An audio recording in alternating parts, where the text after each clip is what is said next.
Good morning everyone. तो last class में binomial theorem कर लेते, सेकंड लेक्चर हुआ था अपना। कुछ बेसिक चीजें आपको करा दी थी मैंने, और मैंने आपको होमवर्क नहीं दिया था, बट मैंने आपको ये जरूर बोला था कि एक एक क्वेश्चन आपको आना चाहिए। जो भी मैंने क्लास में कराया मैंडेटरी है बेटा, इस चैप्टर में है ना। दिक्कत देगा ये चैप्टर, आखिरी तक बैठ भी नहीं पाओगे लेक्चर में, समझ में नहीं आएंगी चीजें। ठीक है, तो अगर आपको सीरियसली करना है तो, नहीं करना है तो फिर तो that is not in my control. Like last class में generally what I am seeing is, last में कुछ बच्चे छोड़ देते हैं लेक्चर्स।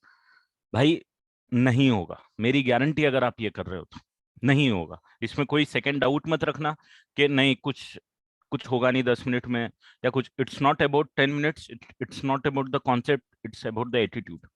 तो अगर वो एटीट्यूड अगर आप रख रहे हो तो आपका नहीं होगा। ठीक है, ये मैंने लास्ट क्लास, एक दो क्लास में ऑब्जर्व करी। And chapter like binomial theorem, if you are skipping one thing, then I am sure that you will not going to solve the questions in further. That is the fact. ठीक है, हमको लगता है 10 minute, 10 minute में क्या होगा, but 10 minute आपके इतने इंपॉर्टेंट भी नहीं है कि आप लेक्चर छोड़ के और भी कुछ करने के लिए जाओ। ठीक है, तो चीजों पे थोड़ा सा गौर करो, थोड़े से सिंसियर हो जाओ, उसके बाद करो, नहीं तो नहीं होगा। और आई होप आपने ये कर लिया होगा, क्योंकि अभी तक मैंने सिर्फ 10 पेज कराए हैं। इनमें कोई डाउट आपको नहीं होना चाहिए, सारी चीजें क्लियर होना चाहिए, सारी चीजें अपने हाथ से खुद कर पाओ वो भी क्लियर होना चाहिए आपको। ठीक है, तो लास्ट क्लास में कहीं पे मैंने क्वेश्चन किए थे प्रॉपर्टीज ऑफ बाइनोमियल थ्योरम। ठीक है, ये प्रॉपर्टीज ऑफ बाइनोमियल थ्योरम मैंने आपको 4 प्रॉपर्टीज बताई थी, 5 प्रॉपर्टीज बताई थी, और इन पे कुछ क्वेश्चंस करा दिए थे मैंने। ठीक है, कुछ क्वेश्चंस करा दिए थे, मतलब एक पर्टिकुलर प्रॉपर्टी पे, जैसे कि एक तो इस पे क्वेश्चन करा दिया था, एक ये वाली प्रॉपर्टी पे क्वेश्चन करा दिया था, और भी प्रॉपर्टीज पे भी क्वेश्चन कराऊंगा। क्योंकि बाइनोमियल कोएफिशिएंट के साथ आप फेमिलियर हो जाओगे तो आगे का बाइनोमियल थ्योरम पढ़ने में हमको हेल्प मिलने वाली है। ठीक है, चलो तो स्टार्ट करेंगे अब नया।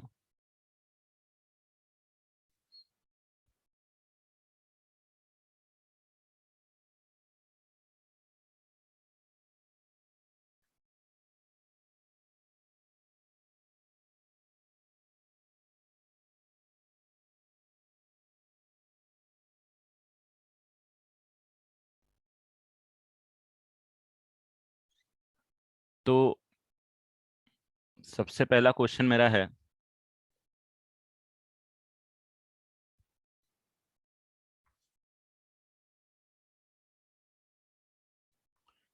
find the ratio of x raised to the power m to x raised to the coefficient of x raised to the power m to x raised to the power n in 1 plus x raised to the power m plus n। जल्दी से इसको कर लो, 2 minute दूंगा आपको solve करने के लिए।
To find the ratio of the coefficient of x raised to the power m to x raised to the power n in 1 plus x raised to the power m plus n। अब 1 plus x raise to the power n का expansion आपको याद होना चाहिए कि इसका expansion क्या होगा। ठीक है, इसका एक्सपांशन अगर आप लिखोगे तो आपके पास सिंपल होगा m plus n C0 plus m plus n c1 x raise to the power m plus m plus n c2 x raise to the power 2 plus m plus n c3 x raise to the power 3 and so on.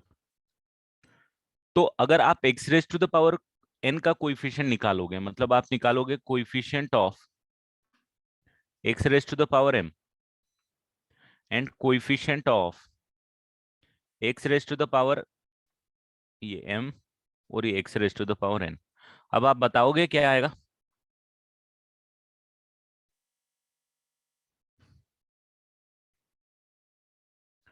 m plus n c m आएगा और ये m plus n c n आएगा। इसमें किसी को doubt तो नहीं है? इसमें किसी को डाउट नहीं होना चाहिए, क्योंकि x की पावर 1 है तो यहाँ 1 है, x की पावर 2 है तो यहाँ 2 है, x की पावर 3 है तो 3 है, x raise to the power m है तो यहाँ m होने वाला है, x raise to the power n है तो यहाँ n होने वाला है। No, what you need to do is आपको इसका रेशियो निकालना है। इसका रेशियो निकालना है मतलब आपको निकालना है m plus n cm divided by m plus n cn। And भाई साहब यहाँ पे आपको एक प्रॉपर्टी बहुत अच्छे से पता है, न्यूमरेटर को आप ये भी लिख सकते हो, सॉरी ये तो है ही है, n लिख देता हूँ यहाँ पे। न्यूमरेटर को आप ये भी लिख सकते हो, डिनोमिनेटर को सेम एज इट इज लिख दो। क्यों लिखा हुआ है आपको पता होना चाहिए। 1/1 योर आंसर मस्ट बी 1:1। ठीक है, कौन सी प्रॉपर्टी यूज कर लिए भैया यहाँ से यहाँ आने में? यहाँ से यहाँ आने में कौन सी प्रॉपर्टी यूज कर ली? यहाँ से यहाँ आने में हमने यूज करी है m plus n cm is equal to m plus n c m plus n minus m, m और m कैंसिल हुआ तो this is equal to m plus n cn।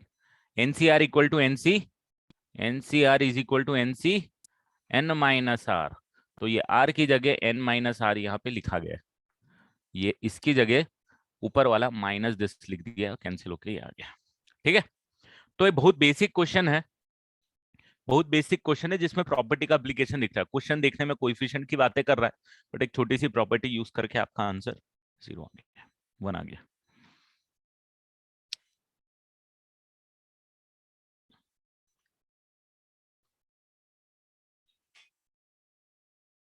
Note कर लो इसको बेटा। अब धीरे धीरे थोड़ी एप्लीकेशन ऑफ बाइनोमियल थ्योरम कराऊंगा मैं आपको।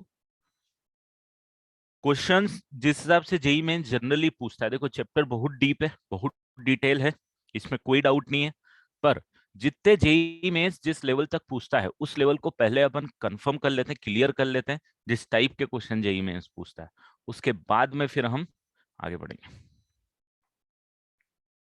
जो एक्स्ट्रा चीजें रहेंगी वो एंड में पढ़ लेंगे। बोल बेटा।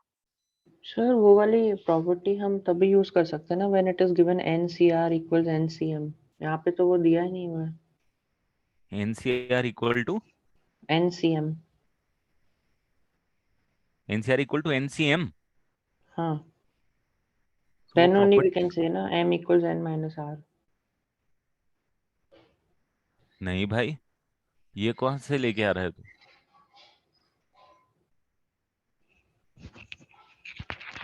ऐसा मत करो यार, प्रॉपर्टीज में ये तो प्रॉपर्टी, पहली प्रॉपर्टी तो वही है, आप पहली हाँ और सर बट पांचवी प्रॉपर्टी को इंटरलिंक क्यों कर रहे हो? नहीं बट इक्वल दिया है ना उनने हमको, क्वेश्चन में इक्वल तो है नहीं वहाँ पे, then how are we equating it? कौन सा इक्वल नहीं है? जो क्वेश्चन में CM and CN are not equal ना, जो दिस एंड आपने दिस, ऑरेंज में लिखा। हाँ हाँ, ये यस इन द नहीं ऊपर वाला ऑरेंज। ये वाला, अरे हाँ भाई यस यहाँ सर। न्यूमरेटर में प्रॉपर्टी लगा ना, ये वाली, इसकी जगह ये लिख, अच्छा अच्छा, ओके सर।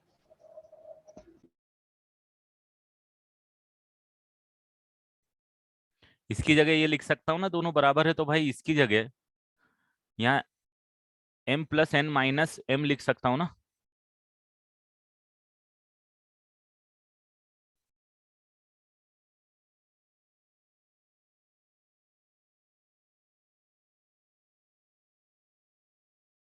नहीं बेटा, ऐसा करने जाएगा तो बहुत दिक्कत आ जाएगी। जिसने भी मेरे से वो डाउट पूछा है कि इसको दो ब्रैकेट में ब्रेक करेगा, तो भाई क्वेश्चन ही नहीं सॉल्व कर पाएगा। ऐसे नहीं होगा क्वेश्चन, जब डायरेक्ट एक्सपांशन है। सिर्फ इसी की जगह तो वैल्यू एन है, आपका जो स्टैंडर्ड एक्सपांशन है उसमें यहाँ पे एन लिखा हुआ है सब दूर बस। तो क्यों दिमाग लगाएं फिर अपन ज्यादा। चलो नेक्स्ट क्वेश्चन करेंगे। Binomial coefficient of fifth sixth and seventh term in the expansion of 1 plus x की power n are on in AP are in AP find n binomial coefficient of fifth sixth and seventh term in the expansion. तो fifth sixth और seventh term का सबसे पहले मेरे को binomial coefficient लिखना सीखो। सबसे पहले मुझे बता दो binomial coefficient of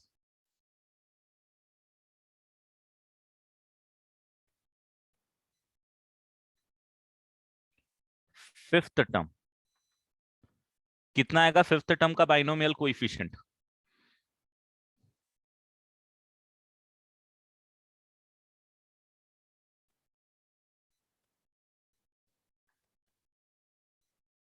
fifth term का बाइनोमियल कोएफिशिएंट कितना आएगा?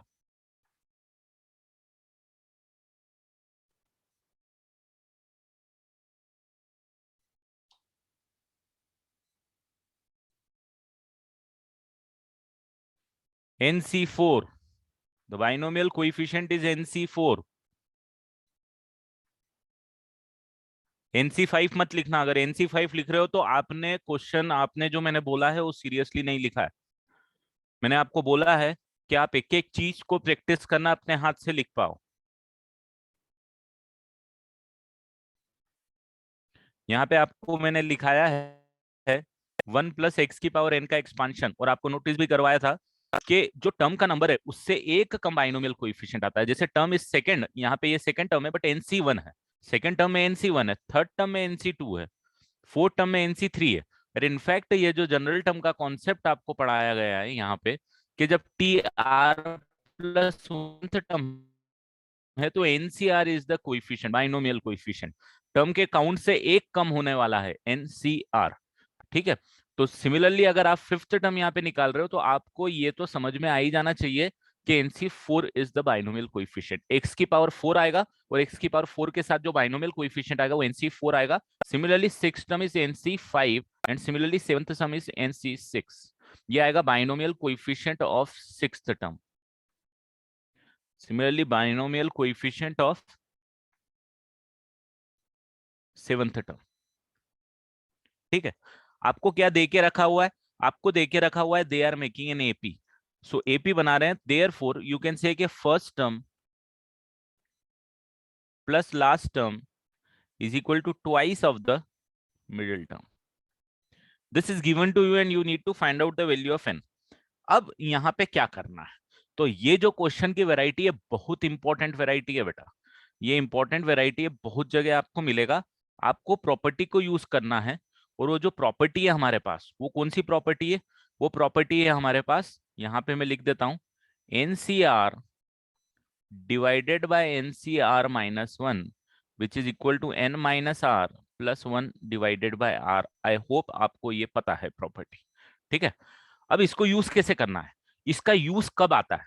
इसका यूज जब आता है बेटा, जब कॉन्जिक्यूटिव बाइनोमियल कोएफिशिएंट डिवाइड होते हैं। कॉन्जिक्यूटिव बाइनोमियल कोएफिशिएंट का डिवीजन होता है।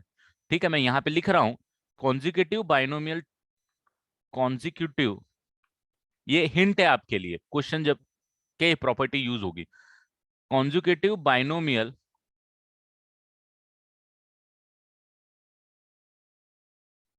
Coefficients, consecutive binomial coefficient use हो रहा है। तो ये अब यहाँ पे सारे कॉन्जिक्यूटिव नहीं है, तीन इन्वॉल्व है, बट आप थोड़ा देखो कि इस 2 को यहीं छोड़ देता हूं और NC4 और NC6 से डिवाइड कर देता हूं NC5 को।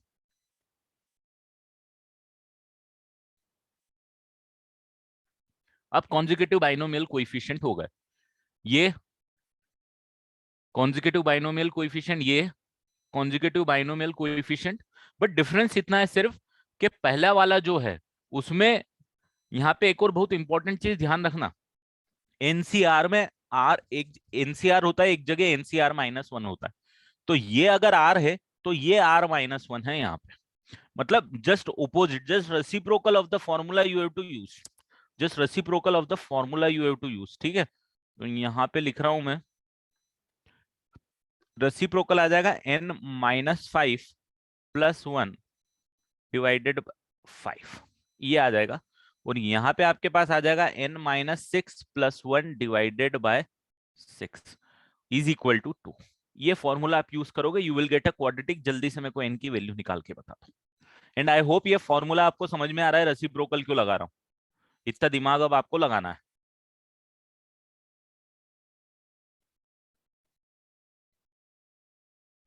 बोल। सर हम एपी का प्रॉपर्टीज नहीं लगा सकते? NC6 - NC5 = बेटा वही NC5 तो में। लगाया है, वही तो प्रॉपर्टी है बेटा, अच्छा, ओके वही सर। तो, बस लिखा तरीका अलग है। अच्छा, मतलब तू ओके। अगर ए बी सी है तो B-A = C-B लिखेगा, या हाँ, फिर ये उसको बी दो को एक करके। साइड लाके 2B = A+C लिखेगा। बात तो वही है ना भाई, यस, यस। है ना। सर, और जो कॉन्जिक्यूटिव बाइनोमियल कोएफिशिएंट है, that is only valid in 1 + x वाला ना? नहीं नहीं, ऐसा थोड़ी है। नहीं नहीं, वो प्रॉपर्टी तो हर जगह वैलिड है, हाँ, लेकिन कॉन्जिक्यूटिव वो सिर्फ 1 + x वाले में ही होंगे ना? कॉन्सिक्यूटिव मतलब लाइक 1 + x के एक्सपेंशन में आता है ना, NC0 तो वो NC1 तो सब में ही वैसे। आएगा ना, वो तो कोई भी बाइनोमियल के एक्सपेंशन में NC0 NC1 NC2 ही आएगा। अच्छा, ओके सर। बाइनोमियल कोएफिशिएंट तो एज इट इज ही वर्क करना है ना, बाइनोमियल एक्सपांशन तो एज इट इज ही वर्क करना है। बोला था। Sir, could you explain the last part again? आपने क्या किया प्रॉपर्टी फॉर्मूला लगा? Application, Yes sir.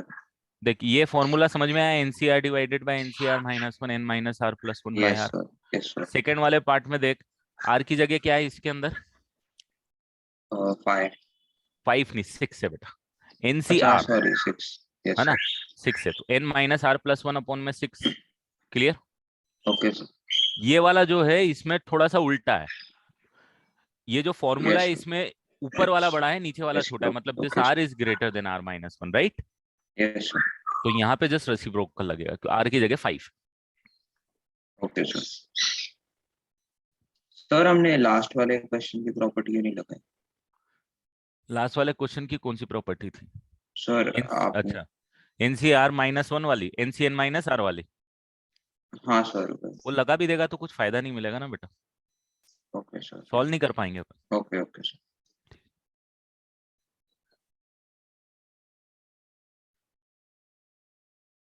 Yes Vedant. So can we solve this using the sequential series formula? Like since they are in AP, we can say that A by B is equal to B by C. That is in GP बेटा।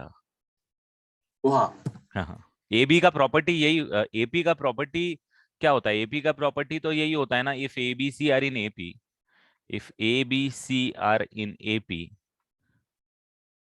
Then A+C = of B, ये होता है ना। या फिर आप इसको B-A = C-B भी लिख सकते हो, बी को उधर ले जाओगे तो 2B = A+C आएगा। तो हम जब भी एपी रहता है तो हम इसको यूज कर लेते हैं, वही मैंने यहाँ पे यूज किया।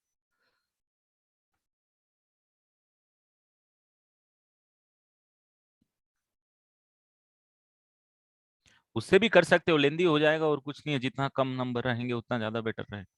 तो ये आ जाएगा 5 में n-4 + n-5 डिवाइडेड बाय 6 = 2। अब जल्दी से मेरे को n की वैल्यू निकाल के दे दो।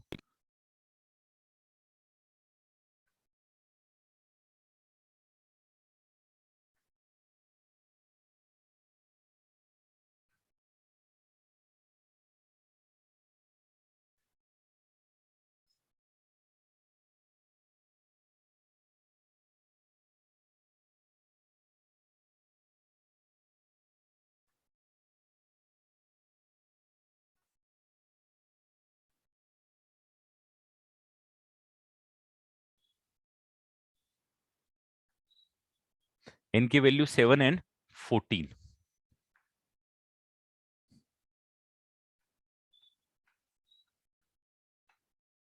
That's all. बोलो बेटा। सर वो NC4/NC5 में अपना अगर फर्स्ट प्रॉपर्टी लगा है तो सर 1 आ जाएगा, फिर 1 प्लस वो कैसे 1 आ सेकंड जाएगा करके बेटा? अपन को 11। कैसे 1 आ जाएगा? Sir NC4 equal to NC5 हो जाएगा ना? क्यों? अरे नहीं, मतलब NC5 will be equal to NC4, क्यों? माइनस हो जाएगा वो। क्यों? प्रॉपर्टी क्या है? वो सब proper NCR equal to NCN minus R। NCR को आप लिख सकते हो NCN माइनस R, राइट? हाँ तो इस प्रॉपर्टी से NC4 और NC5 बराबर क्यों हो जाएंगे? सर, उसका एक एग्जांपल था ना कि अपन आपने एक एग्जांपल दिया था 11C5 इक्वल टू 11C6, तो 11 तो था वहां कंसेक्यूटिव पे, तो वो 11 था वहां पे, 11C5 और 11C6, यहाँ पे प्रॉपर्टी अप्लाई होगी। बट मैं यहीं पे अगर मैं 12C5 और एक सेकेंड यार, अगर मैं 12C5 और 12C6 लिखूंगा तो प्रॉपर्टी 1 थोड़ी हो जाएगी दोनों वैल्यूज बेटा। 12C5 और 12C6 बराबर होंगे क्या? नहीं। तो फिर n के टर्म्स में ना, आप n की जगह 11 लिखा है और n जनरल केस लिखा हुआ है, तो दोनों का आप इक्वेट कैसे कर सकते हो? अच्छा, तो इसके लिए अपन ये यूज किया फिर। ऑब्वियसली, डेफिनेटली अपन ये n की वैल्यू आ गई, n खुद वेरिएबल है, how can we sure that NC4 और NC5 are equal? Okay okay sir. And sir, वो आपने प्रॉपर्टीज दी थी 5, उसका अगर हमको प्रूफ करना होगा तो वो PNC में करेंगे अपन ना? नहीं नहीं, प्रूफ उसका यहीं पे हो जाएगा। मैंने इसीलिए नहीं बताया क्योंकि आप एप्लीकेशन में दिक्कत दे रहे हो। मैं प्रूफ बता दूंगा तो पूरे कंफ्यूज हो जाओगे, ओके, तो खाली हमको वो क्योंकि प्रूफ पे 5। कंसंट्रेशन चला जाएगा आपको, और प्रूफ पे कंसंट्रेशन चला जाएगा तो दिक्कत आ जाएगी कि मैं एप्लीकेशन नहीं सिखा पाऊंगा। अभी आपको सिर्फ प्रॉपर्टी अप्लाई करना सीखना है। सबसे पहला काम यही होना चाहिए कि भाई ये प्रॉपर्टी, ये चीज मिली तो आप अप्लाई कर पाओ, इसको लिख पाओ जो यहाँ पे मैंने लिखा है। That is your role right now. Proofing is important, definitely proofing itself is a question, but more than that the application part is important, जो कि आप लोग कंफ्यूज हो रहे हो उसमें। तो कंफ्यूज मत हो, उसको अप्लाई करना सीखो। प्रूफ तो छोटा सा प्रूफ है बेटा, मैं 5 मिनट में सारे प्रूफ करा दूंगा, कुछ भी नहीं है प्रूफ में, प्रैक्टिस कर लोगे तो।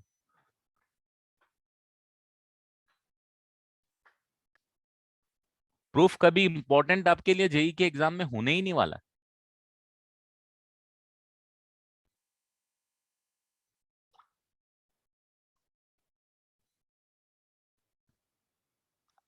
भाग्यश्री कौन सा R इक्वल टू 6 बोल रही, समझ में नहीं आया बेटा।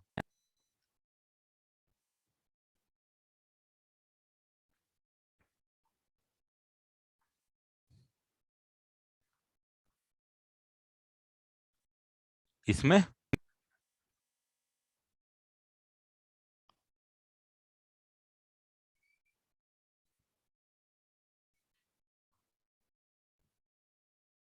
ये जो बाइनोमियल कोएफिशिएंट लिखे हैं उसका बोल रहा है, तो उसकी बोल रही है कि ये कैसे लिखे?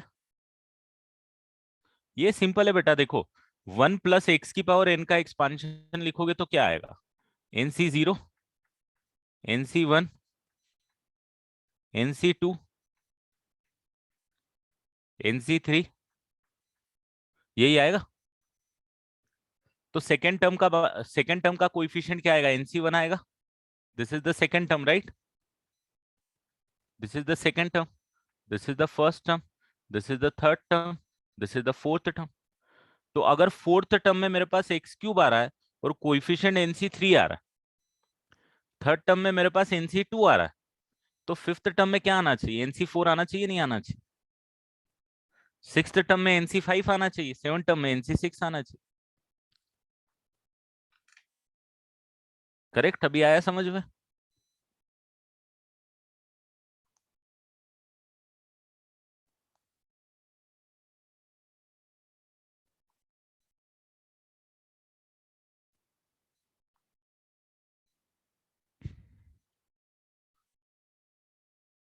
चलो बढ़ जाऊं आगे। अभी क्लियर है? कभी भी बाइनोमियल कोएफिशिएंट का क्वेश्चन आ रहा है करस्पॉन्डिंग, तो आप इससे सॉल्व कर सकते हो। एक और क्वेश्चन लिख रहा हूँ, जेई मेंस पूछता है इस पैटर्न पे क्वेश्चन। अभी तक जो भी पैटर्न किए, 2 पैटर्न पे बहुत क्वेश्चन पूछता है। एक तो ये वाले पैटर्न पे, कौन सा? ये वाले पैटर्न पे। ये जो क्वेश्चन मैंने आपको कराया था कि सबके कोएफिशिएंट निकालने की जरूरत पड़ेगी, ये वाला क्वेश्चन इसका दूसरा एग्जाम्पल जो मैंने लिया था ये वाला क्वेश्चन, ये जेईई मेंस में आया हुआ क्वेश्चन है। ठीक है, तो एक तो ये पैटर्न बहुत ज्यादा कॉमनली यूज होता है एग्जाम्स में, कंपटीशन एग्जाम्स, और एक ये वाला जो पैटर्न मैंने आपको बताया है ये। बाकी तो हमने कुछ किया नहीं, बाकी तो हम बेसिक बाइनोमियल थ्योरम का एक्सपांशन लिख रहे हैं, बट ये दोनों पैटर्न पे आपको वर्कआउट अच्छे से होना चाहिए, ये जो अपन ने किया अभी। ठीक है, नेक्स्ट क्वेश्चन भी इसी पैटर्न पे दे रहा हूँ। This coefficient of r-1 r and r+1 terms are in the ratio 1:3:5 of 1 plus x की power n, then find n and r.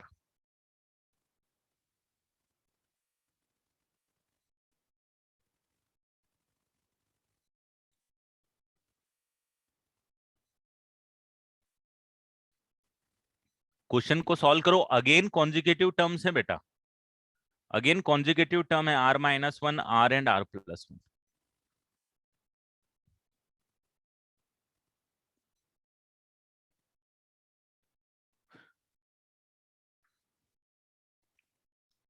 तो सेम जैसे लास्ट क्वेश्चन में लिखा था वैसे ही आपको करना है।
पहला काम होना चाहिए आपको कोएफिशिएंट निकाल लिया क्या कोएफिशिएंट आपने?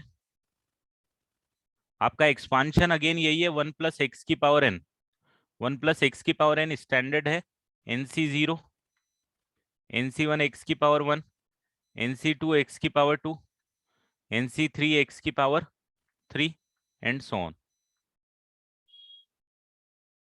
तो भाई साहब कोएफिशिएंट ऑफ r-1th टर्म, इसमें कितना होना चाहिए? nc कितना होना चाहिए? nc कितना होना चाहिए? ये किसी का गलत नहीं होना चाहिए। nc r-2 coefficient of rth term, coefficient of r+1, sorry r+1th term, r+1th term. है ना, थोड़ा सा आपको मेरा साथ देना पड़ेगा ये दो चैप्टर में, ये वाला चैप्टर और इसका नेक्स्ट वाला चैप्टर, दोनों बहुत भारी पड़ते हैं बेटा। ठीक है, दोनों चैप्टर में आपको मेरी एक एक बात माननी पड़ेगी जो जो मैं बोल रहा हूं, नहीं तो नहीं कर पाओगे। दोनों चैप्टर 2 या 3 क्वेश्चन पक्के आएंगे और जो आप छोड़ के आ जाओगे। दूसरा ट्रैक रिलेटिवली इजी लगेगा आपको, है ना, क्योंकि कोऑर्डिनेट ज्योमेट्री चलेगा। ये वाला ट्रैक चैलेंजिंग होगा। अभी ये दो टॉपिक, उसके बाद में कैलकुलस, तो ये वाले ट्रैक में आपको बहुत कंसंट्रेट होकर चलना है, वो बहुत इंपॉर्टेंट है। नेक्स्ट चैप्टर होगा परम्यूटेशन एंड कॉम्बिनेशन इस ट्रैक में।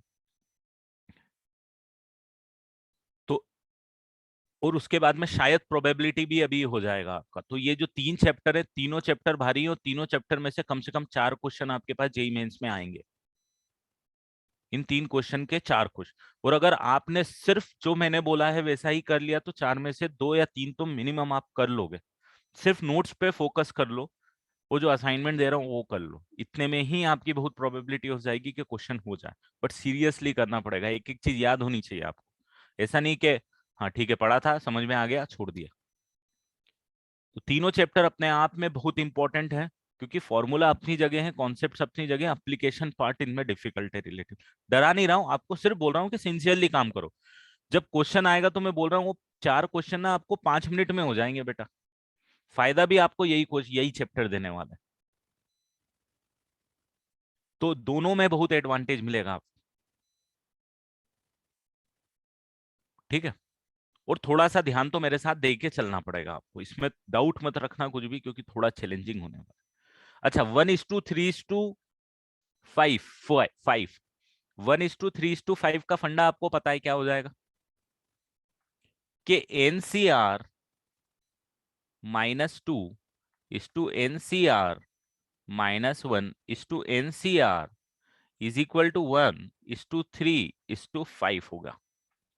ये आपको गिवन है, इनका रेशियो आपको गिवन है, क्योंकि ये चैप्टर से ना मैथमेटिकली भी चैलेंज करेंगे, कॉन्सेप्चुअल अंडरस्टैंडिंग में भी चैलेंज करेंगे, दोनों पार्ट में चैलेंज करेगा ये वाला चैप्टर आपको। मतलब जेई एडवांस का एक जमाने में फेवरेट टॉपिक सब्जेक्ट हुआ करता था, जब जेई एडवांस में 5 या 6 क्वेश्चन आते थे 2 घंटे में सॉल्व करने के लिए, उसमें से एक क्वेश्चन इसका आता था। तो उस जमाने में बहुत टफ क्वेश्चन आता था कि एक क्वेश्चन 20-20 मिनट तक करते रहो। अगर 6 में से आपने 2 क्वेश्चन भी कर दिया तो जेई एडवांस में सिलेक्शन हो जाता है।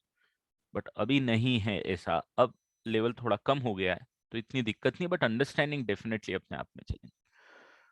अब यहाँ पे 2 इंपॉर्टेंट चीज में पिक कर लूंगा कि NCR डिवाइडेड बाय NCR -1 कितना होगा, और NCR -1 डिवाइडेड बाय NCR -2 कितना होगा। जरा मुझे ये दोनों बता दो कितना होगा।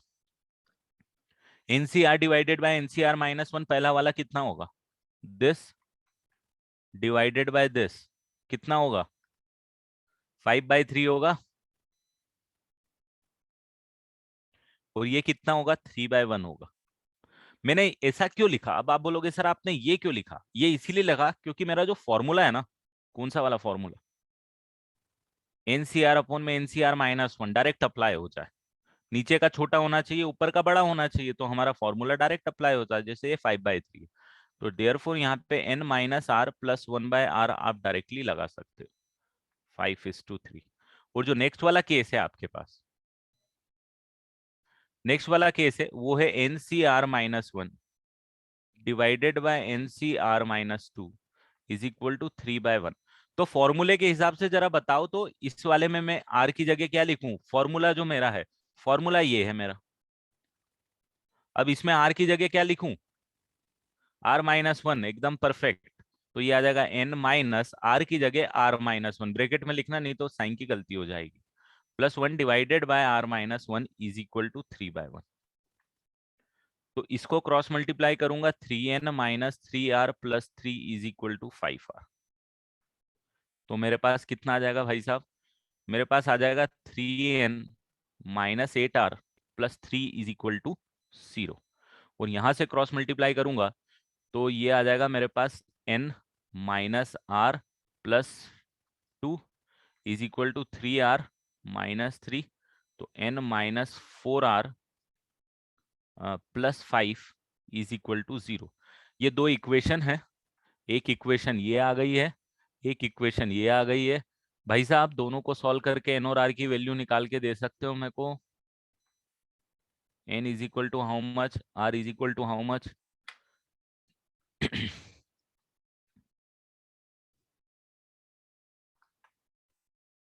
r इज इक्वल टू 3 आ रहा है क्या, r इक्वल टू 3 आ रहा है तो n इक्वल टू 12 7 आना चाहिए, 7 and 3 7 5 12 बिल्कुल सही, इसको सेटिस्फाई कर दिया, 21 बिल्कुल सही। 7 n की वैल्यू 7 और r की वैल्यू 3 कर लोगे ना इसको तो कैलकुलेट, 2 इक्वेशन को सॉल्व करना है साइमल्टेनियसली।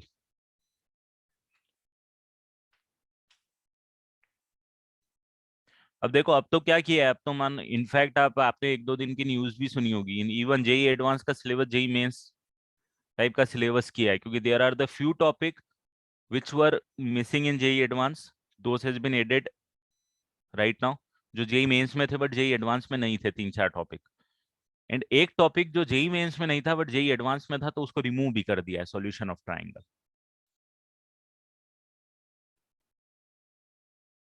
तो इनफैक्ट सिलेबस भी अब ऑलमोस्ट सेम हो गया, पहले थोड़ा सा डिफरेंट था मेंस और एडवांस का, अब सेम हो चुका है।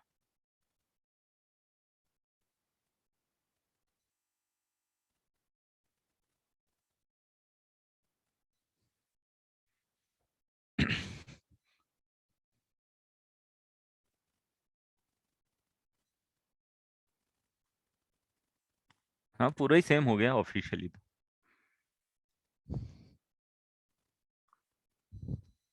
बट डेफिनेटली डीपनेस थोड़ी ज्यादा पूछ। बेटा how do you know where which property is to use where, ये आपका दिमाग ही बताएगा। आप, मैं आपको बस थोड़ी सी हिंट दे सकता हूँ कि भाई कॉन्जिक्यूटिव टर्म्स यूज हो रहे हैं तो ये वाली प्रॉपर्टी यूज कर लो, ऐसा। बाकी उससे कुछ भी नहीं होने वाला, मेरे बताने से कुछ नहीं होने वाला, आपको प्रैक्टिस करके ही सीखना है। अभी 11th और 12th अपन लोग ऐसा नहीं करते Alok, in pace we do not do like that के 11th के टॉपिक है 12th के टॉपिक है, डजंट मैटर टू अस। अपना एक फ्लो होता है पर्टिकुलरली, उस फ्लो से अपन चलता है, ठीक है। तो जैसे आपका कोऑर्डिनेट वाला ट्रैक चालू हुआ तो कोऑर्डिनेट वाला ट्रैक चलता जाएगा, straight line, coordinate system, straight line, circle, parabola, ellipse, hyperbola, then vector, then 3D, and then determinant matrices, then complex number, वो सब चलता जाएगा उस ट्रैक में। इस ट्रैक में आई थिंक बाइनोमियल थ्योरम के बाद पीएनसी, पीएनसी के बाद अगर प्रोबेबिलिटी हुआ तो हुआ, नहीं तो कैलकुलस, अगर हुआ तो प्रोबेबिलिटी के बाद कैलकुलस, नहीं तो कैलकुलस। और कैलकुलस वाला ट्रैक चालू हो गया तो इस ट्रैक में फिर एंड तक, 12th के एंड तक कैलकुलस ही चलना है मेरे वाले ट्रैक में। You will not get any break, break, backlog, backlog आपका ब्रेक में कंप्लीट हो जाए ऐसा सोचना भी मत।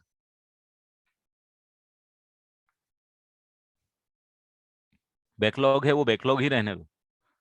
कैलकुलस बहुत बड़ा है बेटा, कैलकुलस 40% वेटेज कैलकुलस का आने वाला है आपकी एग्जाम्स में। जेई मेंस में 10 क्वेश्चन तो कैलकुलस के आने ही चाहिए, आते ही होंगे, आते ही हैं। 10 एक टॉपिक है उसके अंदर, differential calculus, integral calculus, differential calculus में 5-6 टॉपिक, इंटीग्रल कैलकुलस में 4 टॉपिक। चलो लिख लिया, बढ़ जाऊं आगे। Now the next question is this,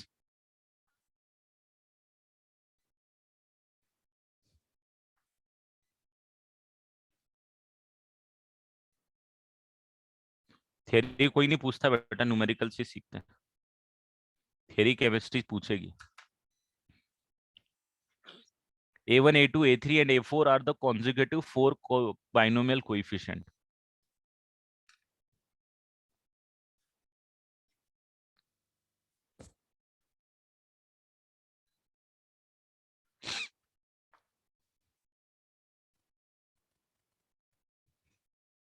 A1, A2, A3, A4 consecutive 4 binomial coefficient. Coefficient of 4 consecutive terms in 1 plus x की power n. A1, A2, A3, A4 आपके पास 4 consecutive binomial coefficients हैं। आपको ये रिलेशन देके रखा है A1 divided by A1 plus A2 plus A3 divided by A3 plus A4 equal to K into A2 divided by A2 plus A3. You need to find out the value of K.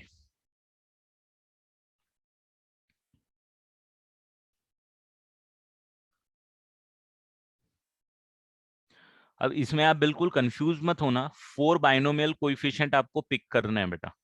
तो आप A1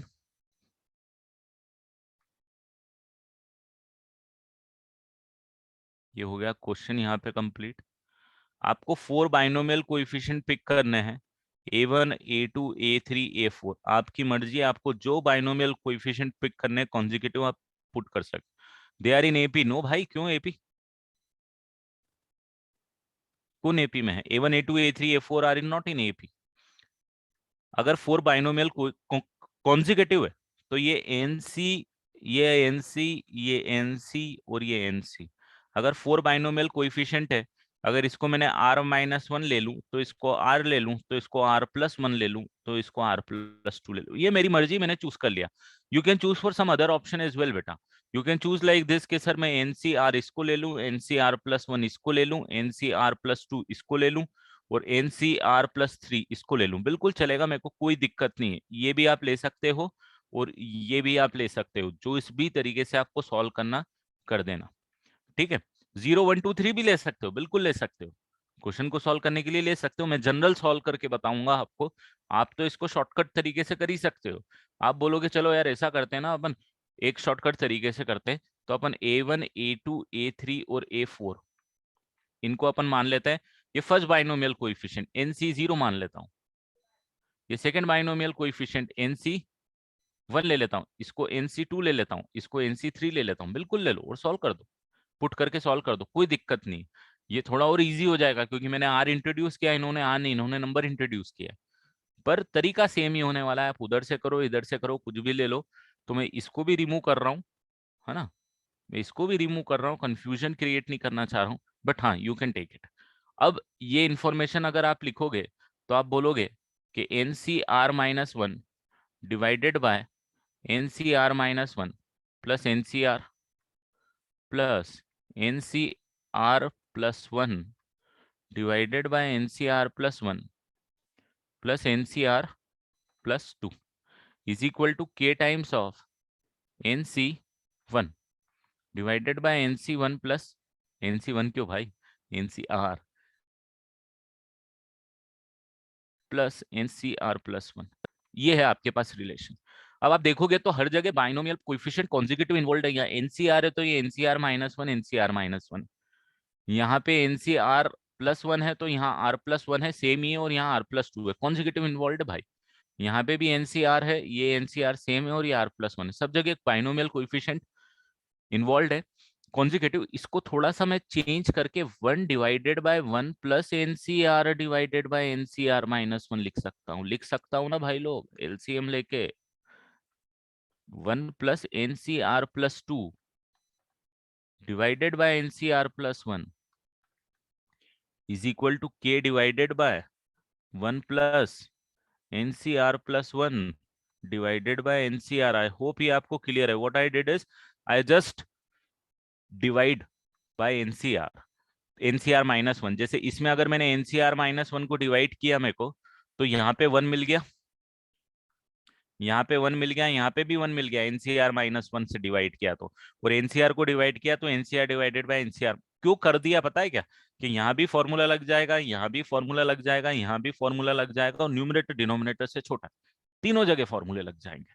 तो question आपके पास बहुत आसान। वो आप जो NC0 वाला लेते हैं ना, मैंने यहाँ पे जो रब कर दिया NC0 NC1 NC2 NC3, वहां पे यही करना पड़ता बेटा।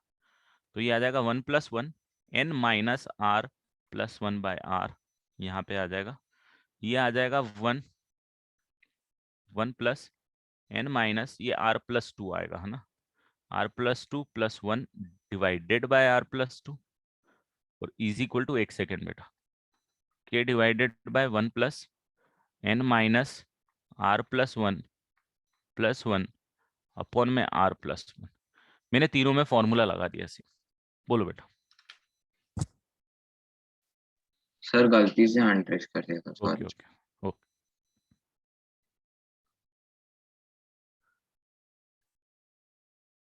लगा सकता है सिद्धांत, कोई दिक्कत नहीं, but that will not going to solve your purpose. उसके बाद क्या करेगा वो दिक्कत दे देगी। वो प्रॉपर्टी तो लगा सकता है तो उस स्टेज पे, it will not going to help you a lot in solving question. कौन सी सेकंड स्टेप नहीं मिला?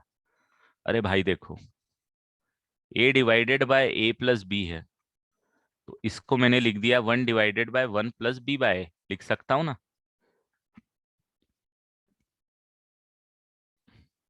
लिख सकता हूं ना वृष्टि?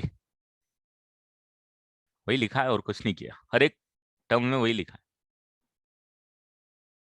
अब क्यों लिखा है कि सर हमको कैसे चमकेगा कि ये लिखा है? तो मैंने आपको बताया कॉन्जिक्यूटिव बाइनोमियल कोएफिशिएंट है भाई, फॉर्मूले के फॉर्मेट में लाना पड़ेगा, लेके आ गया मैं ये काम करके, इसीलिए मैंने ये किया। ठीक है,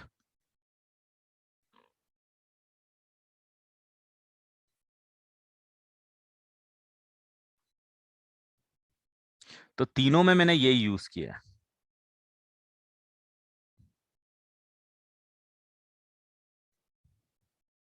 उसके बाद मैंने लगा दी प्रॉपर्टी, अगर आपको ना दिक्कत आ रही है ना, जैसे आपको कॉन्फिडेंस नहीं आ रहा होगा इन क्वेश्चंस को देख के, बहुत सारे बच्चों को, दो दो बार सॉल्व करना खुद से, मन से, ये क्वेश्चन 2 टाइम्स खुद से सॉल्व करना, लिख लिख के। सही Ayushi, your answer is right. अब यहाँ पे आप एलसीएम लोगे तो कितना आ जाएगा, 1 divided by R plus N minus R plus 1 divided by R, तो 1 whole divided by plus 1 the whole divided by R plus 2। Actually क्या होगा आप देखोगे, यहाँ माइनस आर प्लस 2 होगा, plus 1 divided by R plus 2। तो यू विल ऑब्जर्व दैट कि this R will cancel out with this R plus 2 will cancel out with this R plus 2। Similarly यहाँ पे भी वही होने वाला है।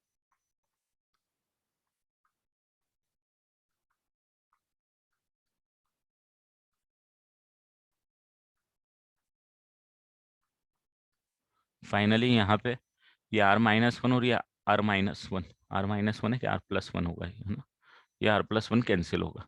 आप इसको ऊपर ले जाओगे तो R divided by N plus 1 यहाँ बचेगा, यहाँ पे ऑब्जर्व करोगे तो R plus 2 divided by N, और यहाँ पे K times of R plus 1 divided by N plus 1 यहाँ पे भी बचेगा। तो यू विल ऑब्जर्व दैट कि अब एन प्लस 1 बचा है, तो ये एन प्लस 1, ये एन प्लस 1 और ये एन प्लस 1 कैंसिल हो जाएंगे, कॉमन एलसीएम लेके। ऊपर न्यूमरेटर में बचेगा 2r plus 2 is equal to k times of r plus 1, 2 times of r plus 1 is equal to k times of r plus 1, k equal to 2।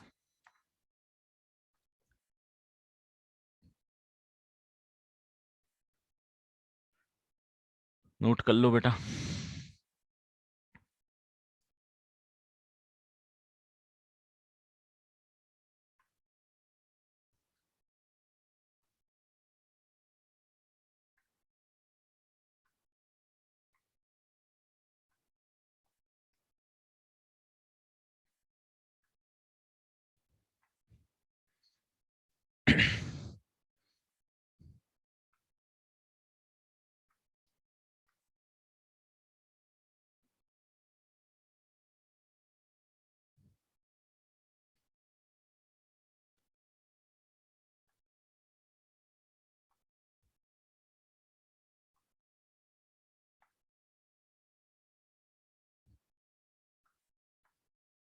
बोलो बेटा।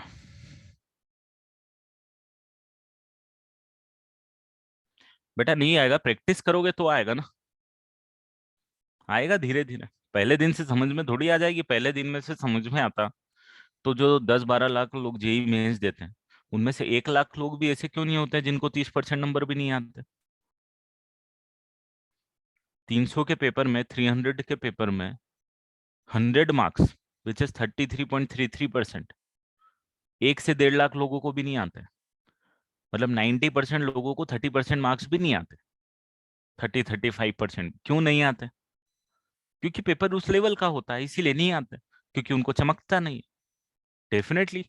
तो आप सोच रहे हो कि आपको पहली बार में ही पहली चीजें, टफ चीजें क्लिक हो जाए और आप कर लो, तो पॉसिबल है क्या प्रकृति? बताओ। नहीं। It is the time which will going to solve this problem, your consistent hard work, consistent hard work, your sincerity will going to give you the result। ये क्लिक नहीं होना है, बिल्कुल नहीं होना है, मैं बोल ही नहीं रहा हूँ क्लिक हो जाएगा। ये 90%, 99% बच्चों को फर्स्ट टाइम पे क्लिक नहीं होना। You are not the special one जिसको क्लिक नहीं हो रहा है। देयर आर 99% स्टूडेंट्स जिनको एक क्लिक नहीं हो रहा है फर्स्ट टाइम। तो इट्स नॉट लाइक दैट कि ये आपको क्लिक नहीं हो रहा तो मुझसे नहीं होगा। इट्स नॉट लाइक दैट, नहीं होगा यार। हो जाता तो फिर 30% मार्क्स 1 लाख 1.5 लाख लोगों को भी क्यों नहीं आते? 30% से ज्यादा मार्क्स, 50% पे रैंक, इतनी अच्छी रैंक थोड़ी मिलती फिर आपको। बोर्ड्स में आप देखो 90% के ऊपर एक साल में सीबीएसई अकेला 1.5 से 2 लाख लोगों को देता है। 2 लाख लोग ऐसे होते हैं जिनके 90% से ऊपर आते हैं CBSE, forget about other boards, only CBSE. और 2 लाख में से कम 1 लाख से प्लस लोग तो कम से कम मैथ्स लेते हैं। वो सब जेई देते होंगे। तो कहां से आएगा? क्लिक नहीं होगा ना, बिल्कुल। वो लड़ाई है जो आपको लड़नी है, it's a fight which you have to fight, and time is the only thing which will help you to solve this kind of problem. Even may be अभी बोल दूंगा आपको, मैं इसीलिए तो आपको बार बार इस टॉपिक में बोल रहा हूँ कि नहीं होगी क्लिक, यार सॉल्व करो, एक क्वेश्चन 5 बार कर लो, अपने आप होगा अगली बार। इसी को तो मेहनत बोल दे। अब देखो, एक और चीज है कि मैं इजी क्वेश्चन करा दूं आपको, है ना, मैं इजी क्वेश्चन करा दूं, आप खुश रहो कि सब क्लास में समझ में आ गया, एकदम परफेक्ट चल रहा है बाइनोमियल थ्योरम। क्वेश्चन करोगे, क्वेश्चन नहीं होगा, कोई मतलब नहीं है ना उस चीज का बेटा। तो मैं भी वैसा नहीं करूंगा। तो एक रास्ता वो है मेरे पास, बट मैं वो रास्ता नहीं करूंगा अभी at this stage of your preparation, because already 4-5 महीने हो चुके हैं। अगर मैं अब ये काम करूं कि मैं आपको इजी क्वेश्चन करा के आप खुश हो जाओ और आपको मजे आ जाए और आप कॉन्फिडेंस में घूमते हुए नजर आओ, तो that will not going to help you in long run बेटा। तो मैं थोड़े टफ क्वेश्चन तो पिक करने वाला हूं, इसमें डाउट मत रखना।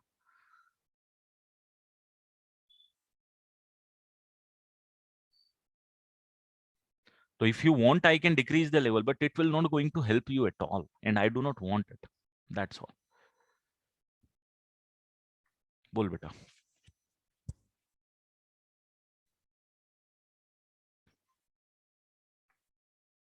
आदित्य, हर्षिल। सर हम लोग अगर आगे जगह 1 2 3 कुछ भी डाले तो भी सेम सेम मेथड सॉल्व करना है हाँ 1 2 हाँ, सेम ही तेरे को ये वाली प्रोसेस जो डिवाइड वाली है ये तो करनी पड़ेगी, क्योंकि नहीं तो बहुत कॉम्प्लिकेटेड हो जाएगा, ये तो फॉर्मूला लगाना पड़ेगा। थर्ड सबसे सेम ही आएगा सब कुछ, खाली वो हाँ, आगे जगह बस आर की जगह 1 0 1 2 3 देखो नजर आएंगे, और कुछ नहीं, इतना अंतर पड़ेगा। वो और फाइनली तो वो आर इतना दिक्कत भी नहीं दे रहा, देखो यहाँ भी कैंसिल हो जा रहा है, यहाँ भी कैंसिल हो जा रहा है, हर स्टेज पे ही कैंसिल होगा। हाँ सर। एंड सर वो क्वेश्चन में अपने को A1 A2 A3 A4 लिखा, उसके बाद मतलब समझा नहीं क्वेश्चन क्या लिखा आपने। A1 A2 A3 ये जो लिखा मैंने, इनको सबको नाम दे दिया, एनसीआर -1 ले लिया, इसको एनसीआर ले लिया, इसको एनसीआर +1 ले लिया, इसको एनसीआर +2 ले लिया। कोएफिशिएंट्स ना कॉन्जिक्यूटिव है तो कॉन्जिक्यूटिव मैंने मेरी चॉइस के ले लिए वेरिएबल के टर्म में। एग्जाम में होता तो मैं भी नंबर ही लेता, वो क्वेश्चन में NC0 NC1 NC2 और NC3 लेता एग्जाम, अगर एग्जाम में देता हुआ रहता। सर क्वेश्चन में वो जो ब्लैक बॉक्स में लिखा है ना आपने क्वेश्चन, हाँ, A1 A2 A3 A4 coefficient of 4 consecutive terms. तो A1 A2 A3 A4 terms है और वो कोएफिशिएंट्स अपन ने NC कोएफिशिएंट है बेटा, कॉन्जिक्यूटिव टर्म्स के कोएफिशिएंट्स हैं, जब भी तो मैंने ये लिया है। अच्छा 4 A1 A2 कॉन्जिक्यूटिव टर्म्स के कोएफिशिएंट्स हैं वो। Okay A1 A2 coefficients. Hmm.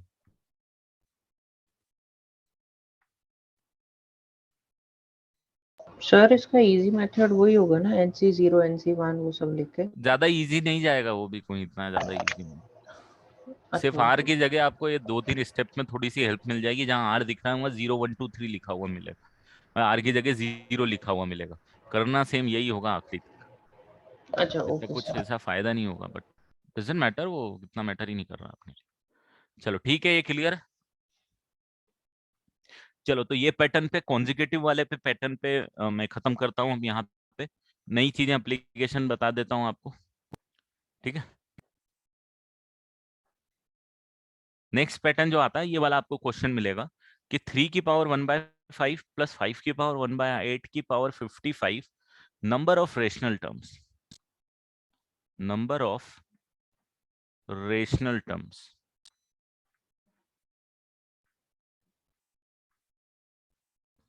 Number of rational terms निकालनी है। अब रेशनल टर्म्स क्या होती हैं आपको पता है? रेशनल टर्म्स वो टर्म्स होती हैं जो P/Q के फॉर्मेट में लिखी हुई रहे, मतलब लाइक 1/2 2/3 3/4 इस टाइप की, रूट इन्वॉल्व ना रहे, जैसे √2 हो गया, √3 हो गया, ये सब इरेशनल टर्म्स आती हैं, ठीक है। जहां भी रूट इन्वॉल्व है, 5th रूट 8th रूट आ गया, जैसे इस केस में, दो सार इरेशनल नंबर, इरेशनल टर्म्स या इरेशनल नंबर्स आएंगे।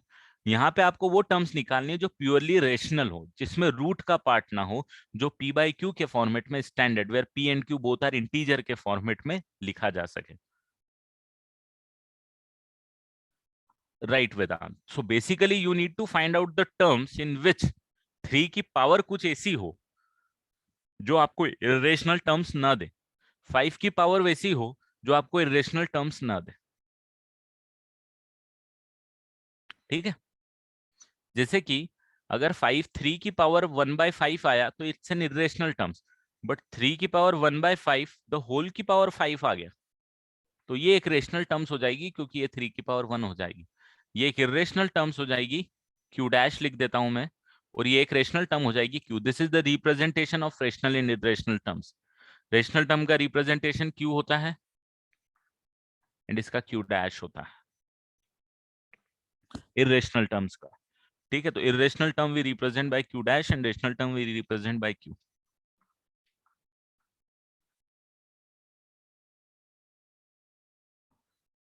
तो अब आप बोलोगे सर इसको निकालने के लिए क्या करें?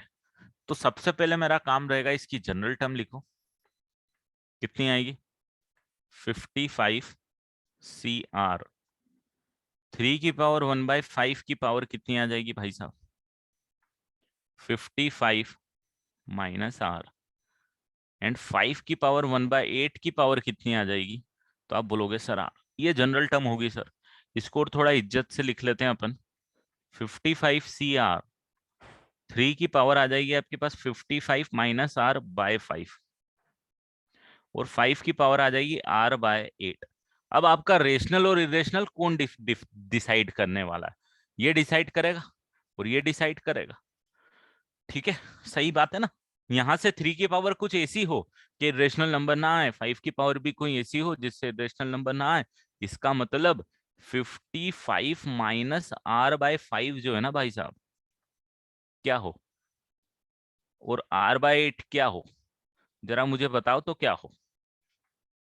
दोनों को क्या होना चाहिए? दोनों को क्या होना चाहिए? एक इंटीजर होना चाहिए। अरे इंटीजर होगा तो आपका काम ही खत्म। दोनों इंटीजर है तो 3 की पावर 1 हो, 3 की पावर 2 हो, 3 की पावर 4 हो, या 8 5 की पावर कुछ भी हो, तो कुछ इस टाइप से आपको होना चाहिए। और दोनों के बीच में एंड होना चाहिए कि और होना चाहिए, जरा बताओ तो मैं। दोनों के बीच में एंड होना चाहिए और होना चाहिए कि ये और ये दोनों साइमल्टेनियसली सेटिस्फाई करना चाहिए, और साइमल्टेनियसली सेटिस्फाई होता है तो भैया एंड होता है। मतलब आर की ऐसी वैल्यू लाओ जिसके लिए R/8 भी इंटीजर हो, और आर की ऐसी वैल्यू लाओ जिसके लिए 55 माइनस R/5 भी इंटीजर हो। ठीक है, और आर की वैल्यू कहां से कहां तक लाई कर रही, जरा बताओ तो मेरे को। आर की वैल्यू कहां से कहां तक लाई कर रही?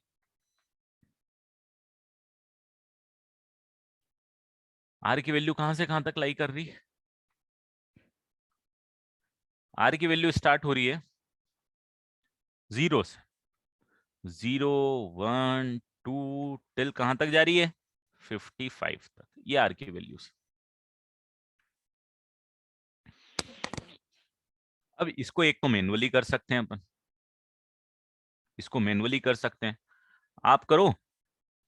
इसके लिए आर देख लो, आर इज इक्वल टू 0 चलेगा, 8 चलेगा, 16 चलेगा, 24 चलेगा, मतलब 8 के मल्टीपल्स चलेंगे। 32 चलेगा भाई साहब, 40 चलेगा भाई साहब, 48 चलेगा भाई साहब, 56 तो पॉसिबल नहीं है, दैट्स ऑल। ये चलेगी आर की वैल्यू, आर की वैल्यू ये चलेगी। अब इन आर के लिए आप मैनुअली चेक कर लो कि ये वाले जो भाई साहब हैं कौन से, ये किसके लिए इंटीजर आ रहा है? तो आप बोलोगे आर इक्वल टू 0 के लिए बिल्कुल आ रहे हैं सर, आर इक्वल टू 8 के लिए नहीं आएंगे सर, आर इक्वल टू 16 24 32 नहीं आएंगे सर, 40 के लिए आ जाएगा। सो देयरफॉर आर की दो ही वैल्यू पॉसिबल, और दो वैल्यू पॉसिबल है तो टोटल आपका आंसर कितना आना चाहिए?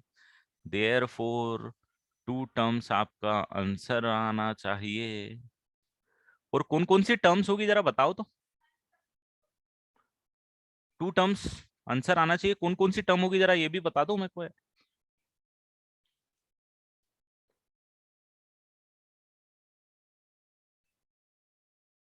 2 टर्म्स होगी, एक होगी फर्स्ट टर्म और एक होगी 41st टर्म।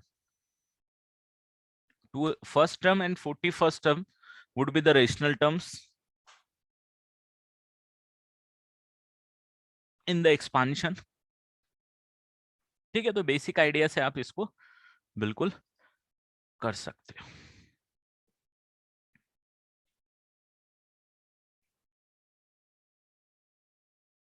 बेटा और का मतलब और एंड का मतलब मैथ्स में जमीन आसमान का डिफरेंस है ना। ये आपने इन इक्वेशन इक्वेशन पढ़ा होगा जब सीखा होगा। एंड और तो पूरी दुनिया ही चलाते हैं। एंड का मतलब इंटरसेक्शन होता है, और का मतलब यूनियन होता है। अगर और पुट कर दोगे तो ये 0, 8, 16, 24, 32, 40, 48 ये तो सारे आएंगे ही आएंगे। साथ में 5, 10 ये सारी चीजें आएंगी।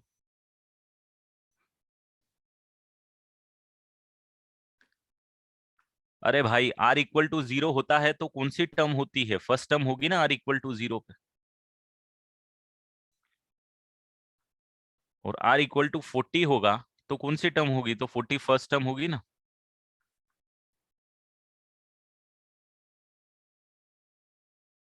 r equal to 40 t r plus 1 is the term का नंबर रे भाई मेरे।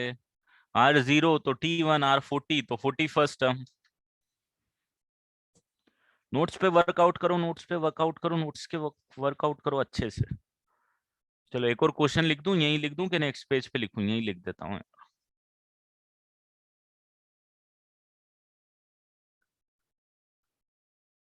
2 की पावर 1/2 प्लस 3 की पावर 1/3 की पावर 256।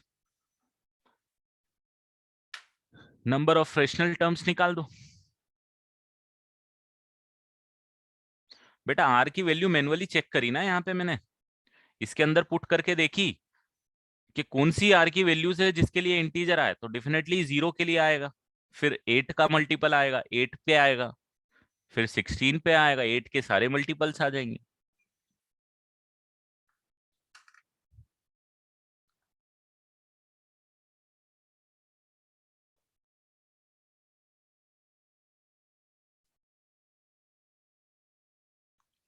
ये तो मैंने बताया ही ना, ये तो पहली क्लास में बताया कि ये जो जब आप ये लिखते हो तो जब आर की वैल्यू टोटल कितनी टर्म्स होगी 55 के एक्सपांशन में?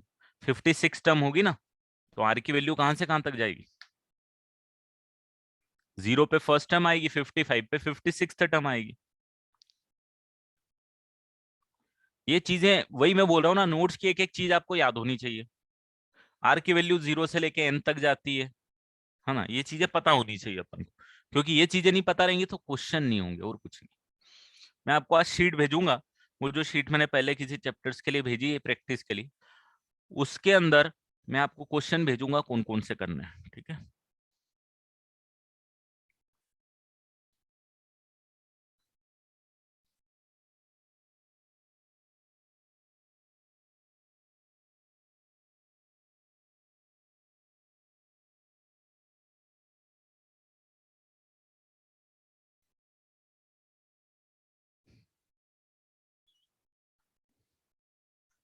ये आदित्य बोल बेटा। सर क्वेश्चन में करना क्या है? इसमें भी वही करना है, नंबर ऑफ वही रेशनल करना है टर्म। सर, ओके ठीक है। क्वेश्चन ऐसे आएंगे, नंबर ऑफ रेशनल टर्म निकालो, या number of terms which are free from एक और क्या वर्ड यूज करते हैं मैं भूल गया, फ्री फ्रॉम रेडिकल्स, या नंबर ऑफ इरेशनल टर्म्स निकाल दो। तो चलो इसमें थोड़ा सा चेंज कर देता हूँ, नंबर ऑफ इरेशनल टर्म्स निकाल दो।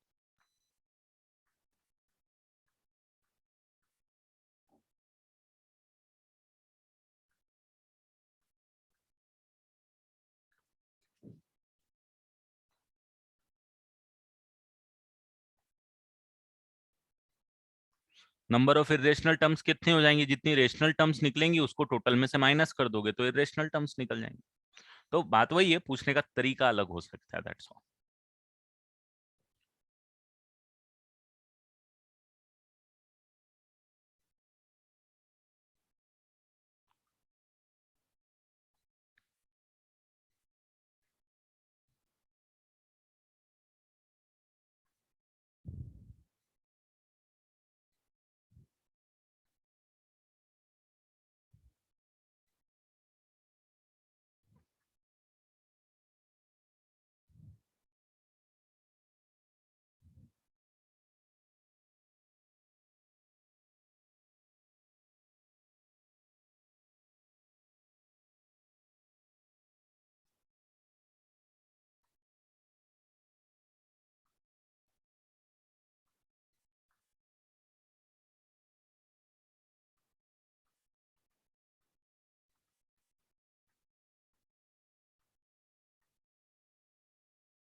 हाँ बिल्कुल हर्ष।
चलो तो सबसे पहले अपन इसकी जनरल टर्म निकालते हैं। टी आर प्लस वन मेरे को बोलेगी 256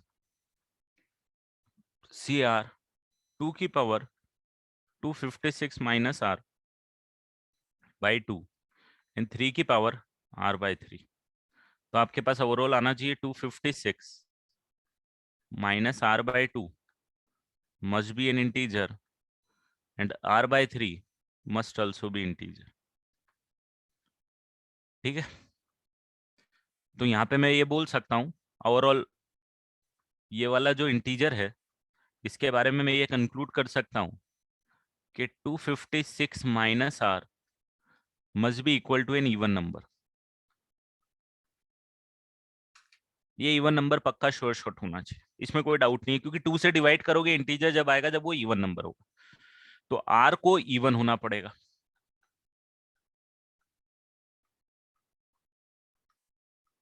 ये आ रहा है समझ में कैसे कंक्लूड किया? बेसिक मैथ्स लगा रहा हूं कि एक इवन नंबर में से इवन नंबर माइनस ही होगा तो ही तो इवन नंबर मिलेगा, तो आर को इवन नंबर होना जरूरी है। अब आर को इवन नंबर होना जरूरी है मतलब आर 0 2 4 6 8 सारे इवन नंबर टिल 256 तक जाएगा। ठीक है, और यहां पे आर की वैल्यू क्या आएगी? इस वाले में आर की वैल्यू क्या आएगी? तो आप आर की वैल्यू बोलोगे कि सर ये आना चाहिए 0 3 6 9 एंड जितने भी 3 के मल्टीपल्स हैं, जितने भी 3 के मल्टीपल्स हैं वो। तो अब इन दोनों का आपको क्या लेना पड़ेगा? एंड लेना है कि भाई मेरे को वो वैल्यूज चाहिए जो इसको तो सेटिस्फाई करे ही करे, जो इसको भी सेटिस्फाई करे, और दोनों को सेटिस्फाई करने वाले कौन सी वैल्यू होगी जरा कोई बताएगा क्या मेरे को? दोनों को सेटिस्फाई करने वाली कौन सी वैल्यू होगी? थोड़ा भेजा लगाओ। Multiple of 6। अब ये मत पूछना क्यों, बचपन में पढ़ाया ही होगा टीचर्स ने आपको कि जितने मल्टीपल ऑफ 6 होंगे वो इन दोनों में होंगे। जैसे 0 है, जैसे 0 है दोनों में होगा, 6 दोनों में होगा, 12 दोनों में होगा, 18 दोनों में होगा, मतलब जितने भी 6 के मल्टीपल हैं टिल 256, मल्टीपल ऑफ 6 टिल 256। हाँ बिल्कुल, सीक्वेंशियल सीरीज से भी कर सकते हो बेटा। तो 256 तक कितने मल्टीपल होंगे? तो आप बोलोगे सर देखो 256 को डिवाइड कर दो 6 से, कितना आंसर आएगा जरा बताओ तो मेरे को। 4 टाइम्स 24 1 16 2 12 4 0.6 समथिंग।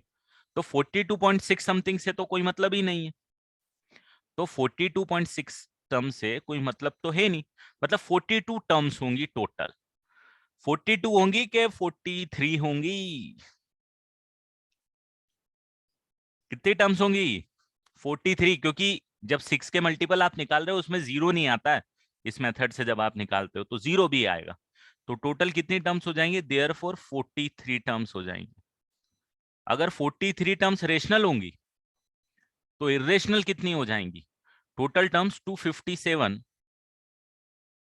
में से आपको माइनस करना पड़ेगा, तो आपका final number of irrational terms आ जाएंगी 257 माइनस 43 टर्म्स।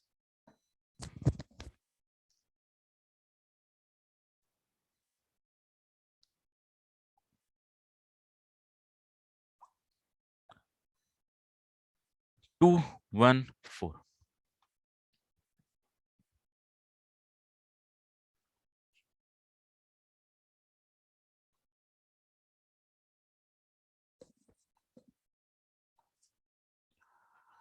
तो योर आंसर इज 214।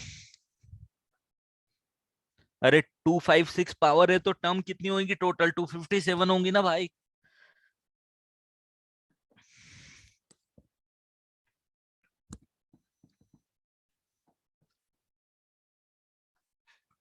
तो ऐसे कोई कॉम्प्लिकेटेड क्वेश्चन नहीं है, थिंकिंग पावर आपको बेटा अच्छी रखनी है ना। यहाँ पे एंड आएगा बीच में।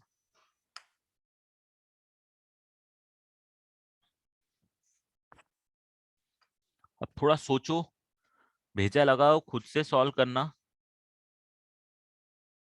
अपने आप। अब आपको आएंगे, 2 क्वेश्चन करवा दिए मैंने। वैसे तो मैं एक ही क्वेश्चन कराता हूँ, बट मैं 2 क्वेश्चन करा रहा हूँ आपकी क्लास में। एक ही क्वेश्चन करा था क्योंकि दोनों सेम पैटर्न के क्वेश्चन है, कुछ अलग नहीं है। थोड़ा दिमाग अलग लगाना है, बट ठीक है, that is on your side, your behalf. बढ़ जाऊं आगे, नेक्स्ट वेराइटी कवर कर लेता हूँ।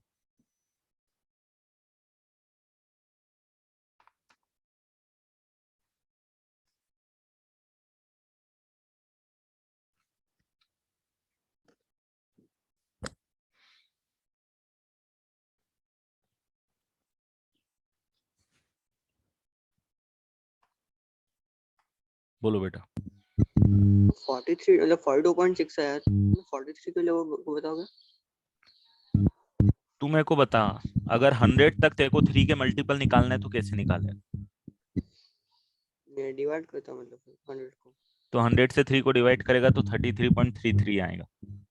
हाँ तो काउंट फिर नहीं होगा वो काउंट नहीं होगा, 33 टर्म्स आएंगे। अच्छा तो अपन वो 0.5 के आ गए तो अपन इसे ले लेते हैं। 42 मल्टीपल होंगे और 0.6 एक्स्ट्रा आता है, क्योंकि 0.6 से मल्टीप्लाई करेगा 6 को तो वो 256 पे पहुंच जाता है। खैर वो सब अलग है, बट वो तो बेसिक नॉलेज है ना कि 42 टर्म्स आएंगी और कुछ रिमाइंडर आएगा। और रिमाइंडर के कारण डेसिमल आता है। एंड सर हमको मालूम है रैशनल फॉर्म मतलब rational form p by q होता है ना, हम्म। तो अपन ने फर्स्ट में खाली 0 और इस अपन को इंटीजर्स मिल रहे हैं ना, तो वो रैशनल कैसे आ रहा है फिर? हाँ तो पावर है 0, इसकी? हाँ तो 0 तो मैं ले रहा हूँ ना, इसीलिए तो 42 टर्म्स आई थी। 6 के मल्टीपल 43 लिखा है मैंने, क्योंकि 0 को काउंट किया। नहीं सर वैसा नहीं, मतलब फर्स्ट क्वेश्चन में हाँ हमें rational terms p by q form में होता है, हाँ पर हमको यहाँ पर 0 8 16 सब मिल रहा है, क्योंकि हमको मतलब इंटीजर्स चाहिए, इसलिए हम कर रहे हैं कि पावर अगर इंटीजर चाहिए हमको, पावर इंटीजर चाहिए। अच्छा तो पावर अगर p by q फॉर्म में हुआ तो नॉन वो इरेशनल बन जाएगा, इसलिए अपन नहीं कर रहे हैं ना। अरे पावर इंटीजर होगा तो ये रेशनल आएगा भाई मेरे। तो ये रेशनल आएगा और ये भी रेशनल आएगा, ये तो रेशनल आना ही आना है हमेशा, इसीलिए पूरी टर्म रेशनल हो जाएगी अगर पावर इंटीजर आई तो ये तो हमको पूरी term power P by Q के फॉर्मेट में आएगी, इसीलिए हमको इसको इंटीजर पुट करना है। हाँ मतलब हमको power p by q form में नहीं चाहिए ना। पावर थोड़ी चाहिए P by Q, power integer चाहिए, इसीलिए पूरी टर्म पी बाई क्यू के फॉर्मेट में आ जाएगी ये वाली। मतलब रिप्रेजेंट कर पाएंगे पी बाई क्यू के फॉर्मेट में, मतलब रेशनल टर्म्स आ जाएंगी। ओके ये चीजें ना, अगर आपको कंफ्यूजन होता है ना बेटा, तो इसको नोट कर लिया करो। जब मैं बोलता हूँ, जब जैसे मैंने इसको एक्सप्लेन किया होगा ना, जिस टाइम पे मैंने ये चीज बोली होगी कि कब आएगी रेशनल, तो ये जब पावर इंटीजर होंगी, मैंने यहाँ लिखा भी था, बगल में रब कर दिया था कि ये जो चीजें हैं, तो वो मैंने लिखा, जो मैंने रब कर दिया ना, आप खुद लिख लो उस टाइम पे, ताकि आपको याद रहे। नहीं तो भूल जाओगे, तो फिर आपको समझ में नहीं आएगा, अरे यहाँ से यहाँ कैसे आ गए अपन।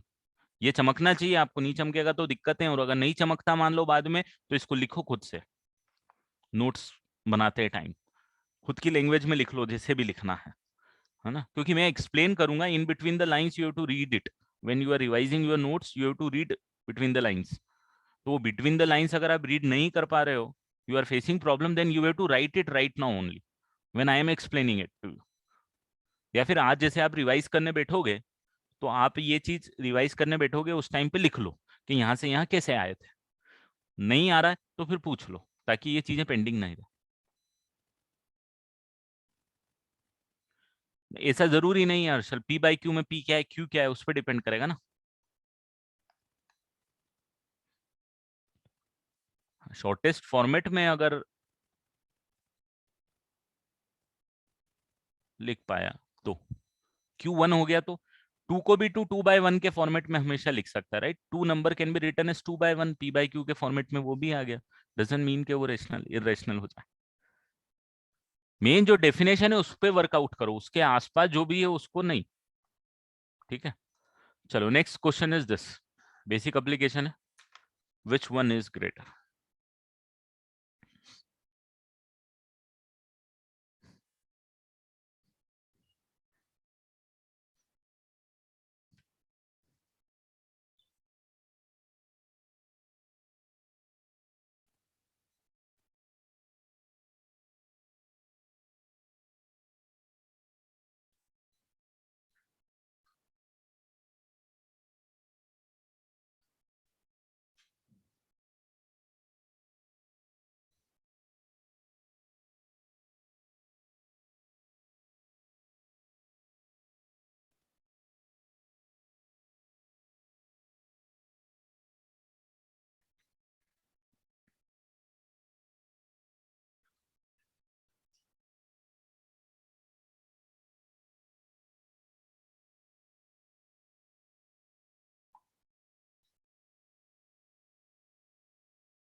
हाँ बेटा बोल.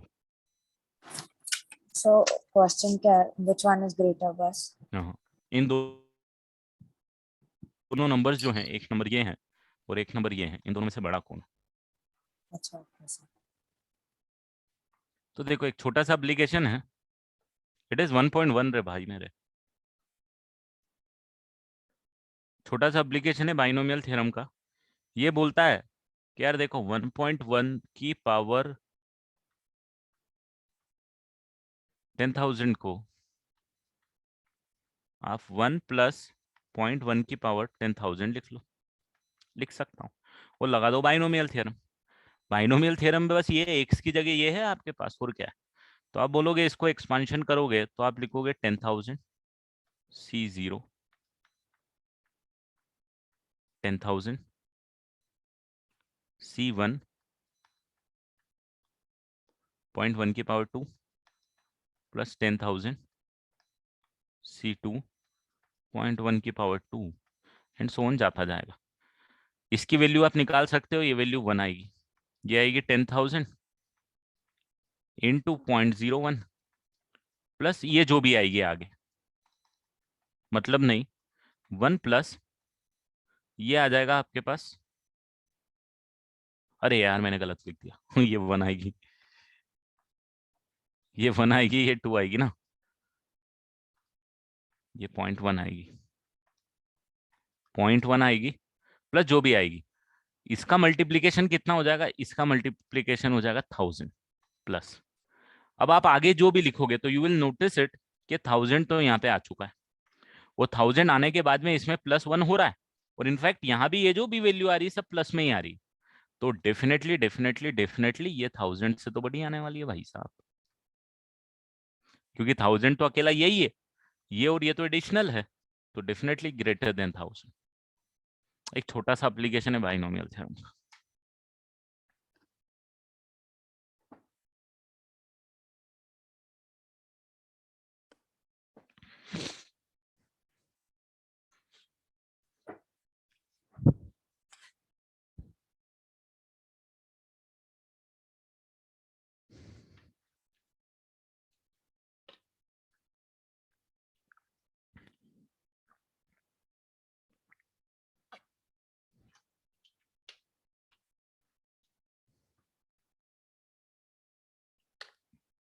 ठीक है,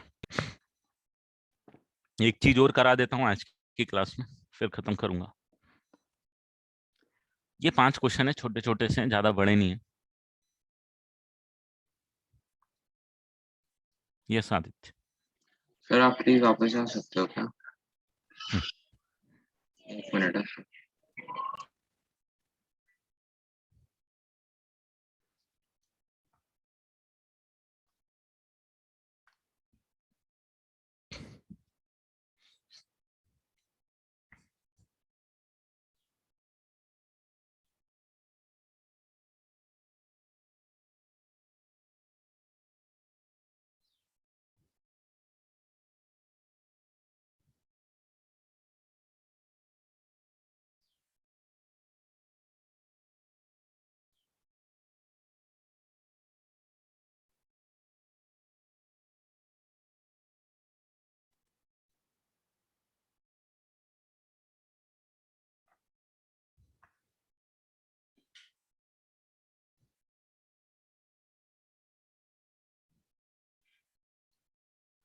ये क्वेश्चंस हैं।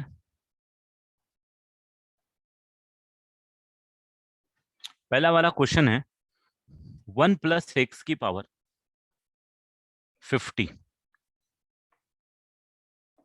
में x की पावर 10 का कोएफिशिएंट। तो पहले वाले का आंसर क्या आएगा? कोएफिशिएंट पूछा जा रहा है इस बार क्या पूछ रहे हैं? कोएफिशिएंट पूछ रहे हैं बेटा।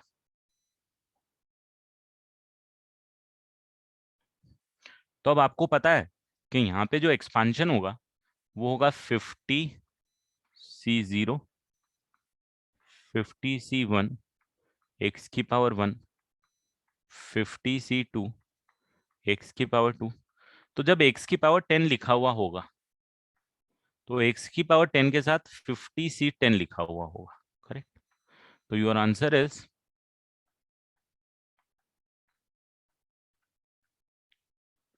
50। इसको एक्सपांशन करोगे तो x की पावर 10 के साथ क्या लिखा हुआ रहेगा, जरा बताओ तो।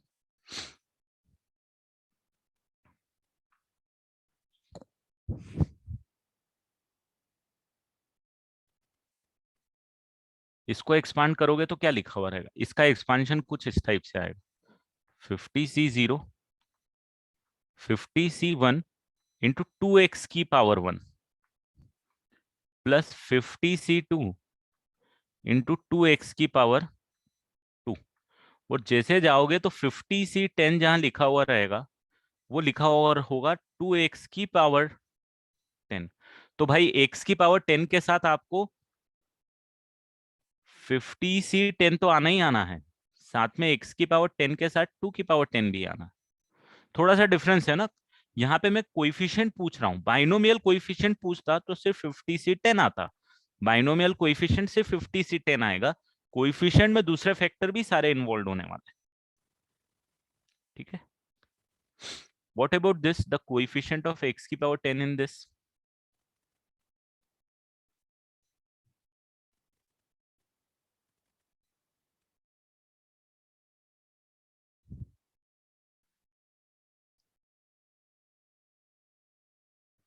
बिल्कुल सही। ये आएगा 50c10 ही लिखा हुआ होगा डेफिनेटली, बट 3 की पावर 40 लिखा होगा इस बार, क्योंकि 3 की पावर डिक्रीज होती जाएगी। तो 3 की पावर 50 माइनस 10 आएगा इस बार, राइट? 50 माइनस 10 तो 3 की पावर 40 आएगा। नेक्स्ट,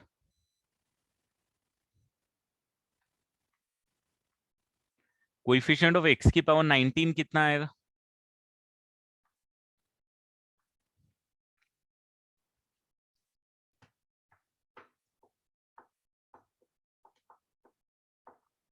सेम लॉजिक पे काम करोगे।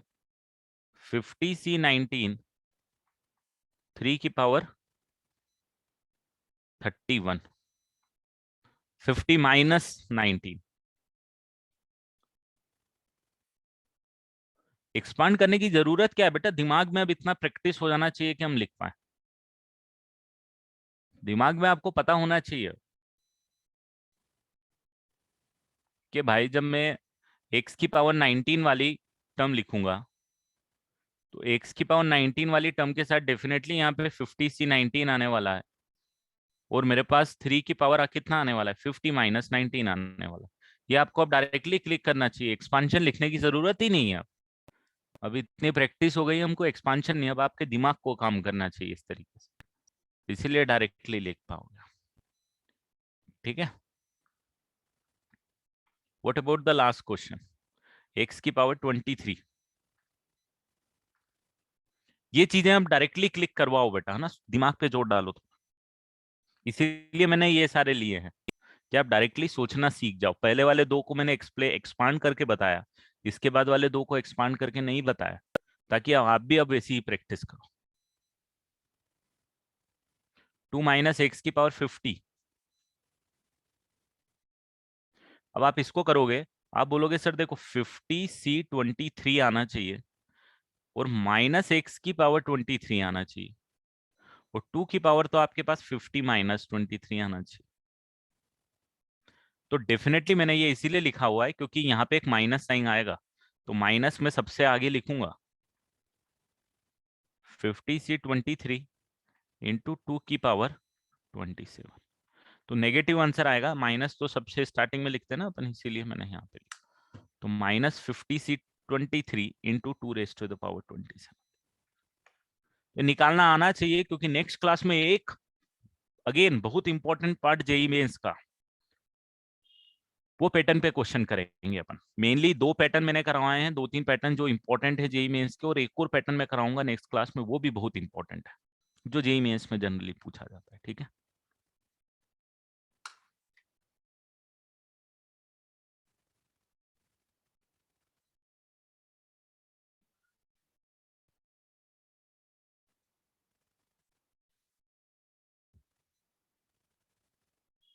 बहुत चैप्टर्स हैं बेटा मैथ्स में, होंगे 15, 25, 30 तो होंगे यार।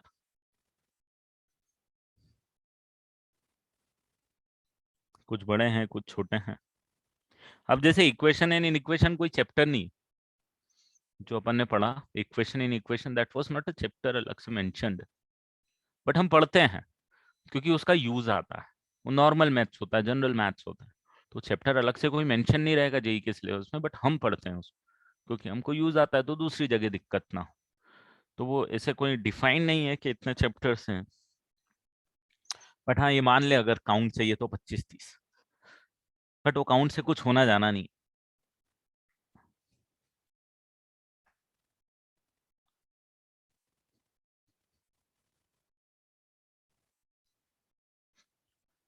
चलो I am done for today. मेरे को इतना कराना था, मतलब अब जो आगे वाला पोर्शन है इट विल टेक टाइम, तो मैं उसमें घुसूंगा नहीं अभी। ठीक है, तो इतना कंप्लीट करो। Main criteria is to finish each and every question by yourself at least 2 times if you are facing issues. If you are comfortable, at least 1 time. This is at least, not exactly. This is the minimum number I am telling you. जितने question मैंने करा है, I will send you the assignment. बोल बेटा। Sir, can you keep a doubt session later on for the for this chapter and the earlier one? हाँ, doubt session आपका doubt लगा है शायद इस वीक ना, कल परसों कभी तो है। Yes, sir. We are doubting, but will it be for binomial theorem or will it be for the previous chapter? Because the previous chapter doesn't have one. नहीं नहीं, प्रीवियस चैप्टर का होगा, सीक्वेंस एंड सीरीज का। वो sequence and series booklet discussion का।